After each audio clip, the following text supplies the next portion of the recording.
Hey guys, you're here with Mad Starcraft and Third Dilemma, and today we have a ZVP here on what's this map called? This is I honestly have Temple. I have no idea, Matt. I really It don't. has something to do with a temple. They all have something to do with a It's temple. I think it's No, no, Crypt no, no, no. It's Temple. Tempest. It's something with a T.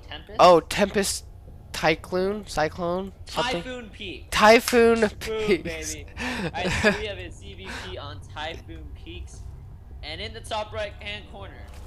As the blue Zerg, we have HDBuzzMD. I'm just gonna call him Buzz. He's Buzz to me. All right, Buzz, I can do that. And And in the then bottom right, as the red Protoss, we have Ekka. all right, Ekka and Buzz. Ekka Buzz. All right, I can do this. I can do this. All right. So, how you feeling today, Matt? How you feeling today?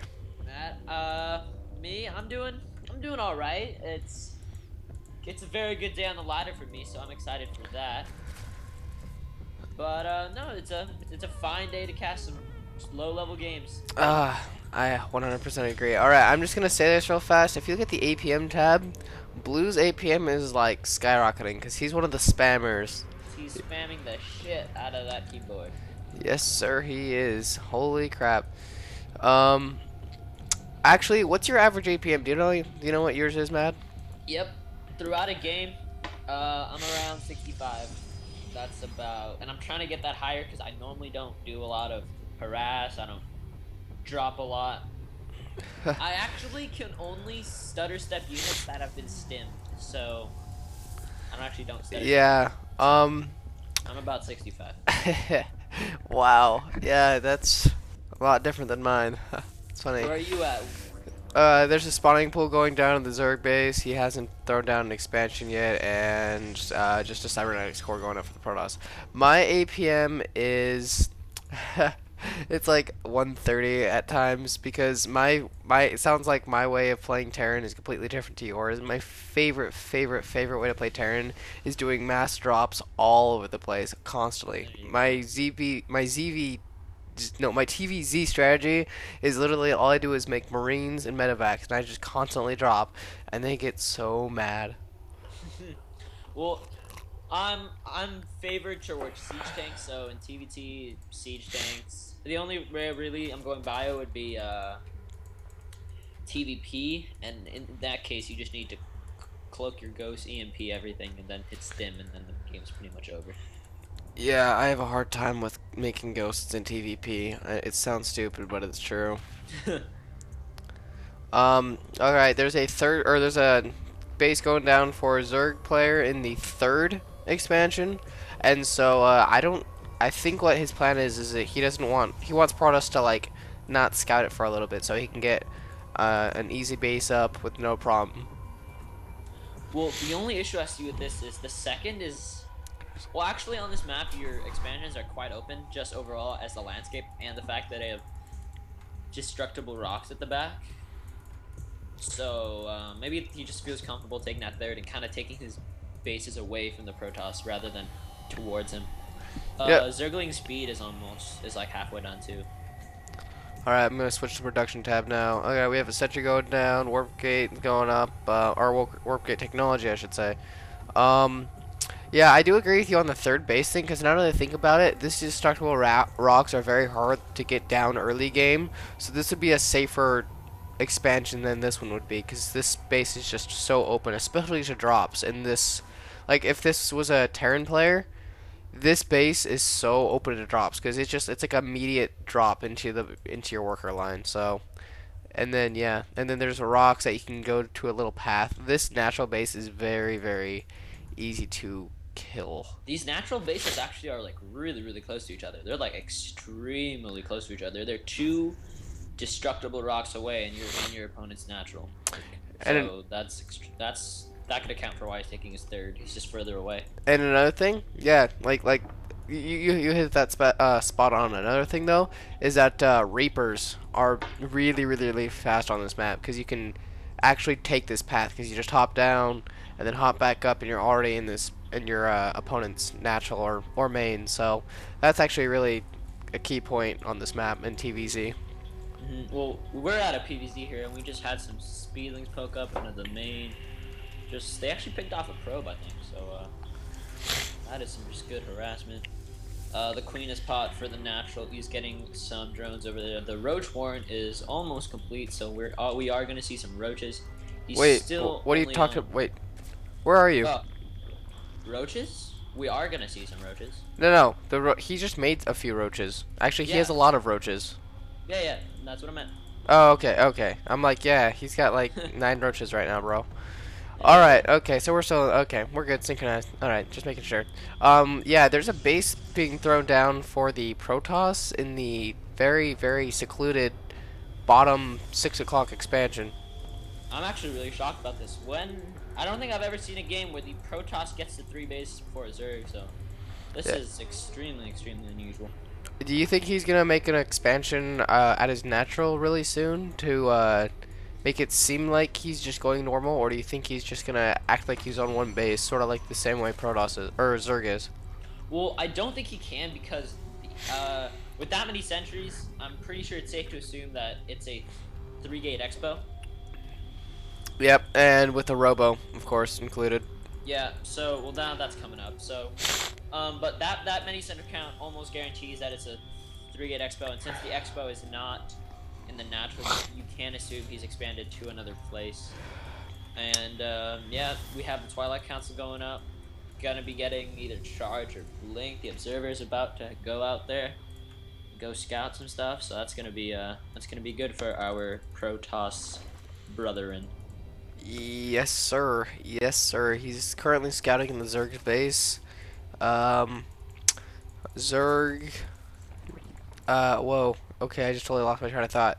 I think he notices the observer in his base because he just threw down a spore crawler and a spine caller. So he's either expecting DTs or something else. Well, I think it's just an overall good precaution just to do that mass combination, spine crawler, spore crawler at your expansions. Just because, for example, as a pro player, one of my favorite pro players in control just likes to go DTs quite often in PvZ. So if they don't open with DTs early, but they go to it in the later game, you can get caught by surprise. Yep, that's a very good point because DTs are a very effective transition into harassment and catching your opponent off guard. I actually lost my third today to a Protoss because I didn't have detection or any, like, it was like a proxy base like far away, but he ended up scouting it and taking it out with DTs, but luckily I killed him right after that. So, you know, good stuff. Good stuff. But we have actually, we will see a Dark Shrine coming up here. The natural has been taken, so that's a total of 3 bases in the weird order. Right now, so it looks like we are going to be seeing some DTs, but looks like the Zerg will be prepared for that. He does have layer tech, so he can morph one of those overlords into an overseer, so the DT should be handled quite easily. I agree with you completely, even though I don't know what I'm agreeing to. Okay, if you notice, thing you have to realize their dilemma is I'm always right. Yep, that's basically, yeah, that's pretty much true. Almost true. Actually, that's very true. Actually, you've never been wrong. We have a pretty good, you know, ideal towards the same things. We both think the same thing, so when one of us is right, we're both right. Yeah.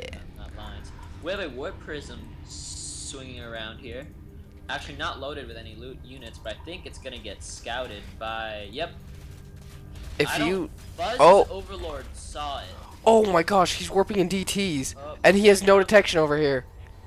Wow, well, I sound like an idiot now. The one base where he didn't. Where's your overseer? I don't know. He needs to bring the overseer in. And TT's going to work on the queen. He's gonna get a queen. Yeah, he got the queen. He's going directly for that hatchery. Not even gonna try to hit. Oh my gosh! I'm not sure if I agree with that. But oh my goodness, he's gonna get the hatchery. 181, 34. Oh my gosh, he got the hatchery. He's just gonna. Oh, he's gonna escape via the destructible rocks. He's now moving down, and those DTs are safe and are happy with their 2 kills. Hero DTs.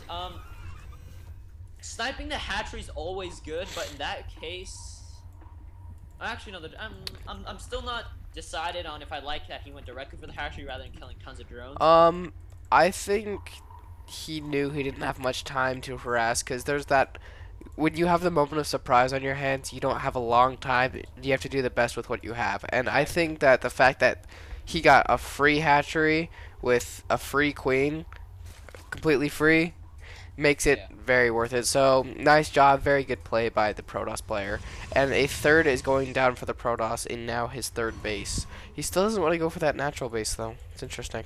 Well, I think that has to do with the fact that as you take your natural, you actually go closer to the Zerg. But now he should be able to just guard these pretty easily. The rock's helpful a lot. I don't think Zerg's gonna walk his army all the way down over here. So it's actually, I understand the logic between avoiding your natural in this situation. Oh, these poor Zerg units are going to be so confused when they walk to the Zelnaga towers. They see that it's occupied, and then they die by an unseen force. And now he's bringing his whole army down to kill these Oh, DTs. nope. You got Oh, the DT. oh, yep, there goes that one DT. Oh, here's his DT having a good time killing these Nah, that- Zerglings, but his, yeah, short-lived. Short-lived. We have Right now we had Mutalisk pop out somewhere. we have one DT hiding in the top corner, just pointing that out. Yeah, you see that? Yeah, very sneaky. He's currently observing these trees, thinking about what he could etch to the side of the tree. Maybe like DT plus Archon or something like that, you know, with a little heart around it. I'm really confused. I think finally the Mutalisks are moving over to snipe that warp person, but that warp person has been sitting next to that Overlord for a really long time, and there it goes. But, Oh, yep, there it goes. And now the TDBs just cleaned that up nicely. we have level 2 Protoss ground weapons and chargelets. Chargelets with attack upgrades do so well against Zerglings. Absolutely tear them to shreds. Cost per cost. So this is very good for our Protoss player. And we have a tons of spine crawlers being thrown down over here. Yeah, that's 1, 2, 3. 3 spine crawlers being thrown down. I don't actually know if this Protoss player is gonna push, because if you look at the army sizes, they're not equivalent whatsoever. Oh, It's weird. The Zerg is like significantly ahead, and we haven't seen our first real engagement. Perhaps the Zerg is just macroing better than his Protoss opponent. 'Cause wait. He is really. wait, what do you mean? I'm looking at the units lost tab and. Oh, I'm not the units lost, but Oh, okay. I'm talking well. about overall supplies. We haven't had like a big army clash, but it looks like we might get it right now. Oh, yep. And the engagement's going in. down. The There roaches goes. taking down the zealots quite easily. The mutalisks are getting torn to pieces. All right, That now one it's. immortal is gonna do tons of damage if he can stay alive. But yeah, I think it's right for our Protoss player to back out. Yeah, Because too many I don't sentries, think- not enough zealots. Not enough firepower in that army to do the amount of damage. That's actually a ton of sentries. I Yes. didn't even realize that. Yeah, He needs that's- really good force field. He doesn't have enough DPS. Stalkers do a decent DPS. Sentries don't do hardly any DPS.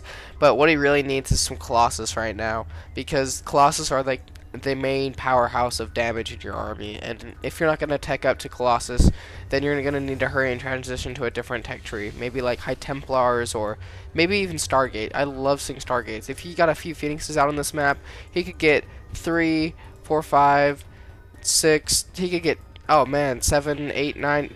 There's 10 free Overlords currently in this map. The Mutalisks are going around in the back, picking off a few of these probes, but they're going to get cleaned up by these Blink Stalkers. Ooh, very inefficient. Very good reaction time by Protoss. He had the cannon in the back too, and he's warping in more stalkers on the low ground. This Muta harass is gonna be cleaned up quite nicely. Very well done. Very well done by the Protoss, like you just said. Yeah, luckily he didn't lose too many Mutalisks, but he didn't do very much damage, so all in all, I think that was a good trade. We just had Buzz's infestation pit complete, so that will be up and running. Festers are gonna do so much damage to this heavy stalker army. Even with this patch, if this new patch goes in, which I think it will pretty soon, Zerg is gonna still kill Protoss in the same number of fungals, so not really a big change here. So Infestors are gonna be the go-to unit for a long time in ZVP at least. Yeah, I think that Zergs are becoming more and more familiar with the